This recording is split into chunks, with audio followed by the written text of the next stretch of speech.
All right, so what the heck is a B stance and why are we doing this? So B stance is probably new for most folks, and it is a little bit weird and takes some getting used to at first, but B stance exercises are actually really great because there's sort of a middle ground between a true bilateral or double leg stance and a true unilateral or single leg stance. Like single leg hip thrusts are really hard.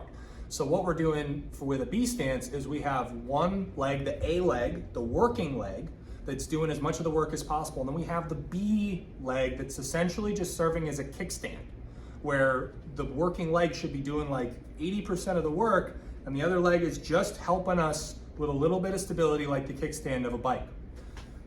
A good rule of thumb for any B stance variation is it needs to be narrow. Some of you may really like to be wide with a bilateral hip thrust, which is a great idea for the two leg.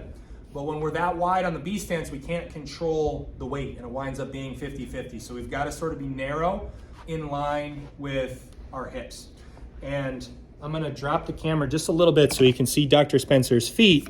We can see that a good rule of thumb is that the heel and toe of the opposite feet should line up.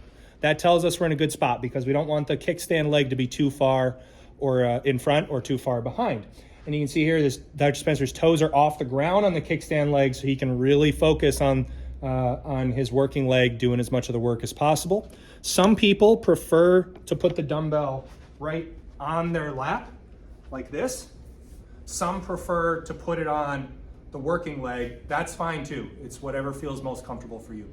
And yeah, again, this is just another hip thrust variation. You will feel it about 80% or so. That's where I felt. I still feel it a little bit in the kickstand, but very little. Yep. Whereas if I took it completely off the ground, I wouldn't feel it at all. Right. So I think you'll like this movement. Yeah, it's a nice middle ground and will help transition to more challenging things like the single leg thrust.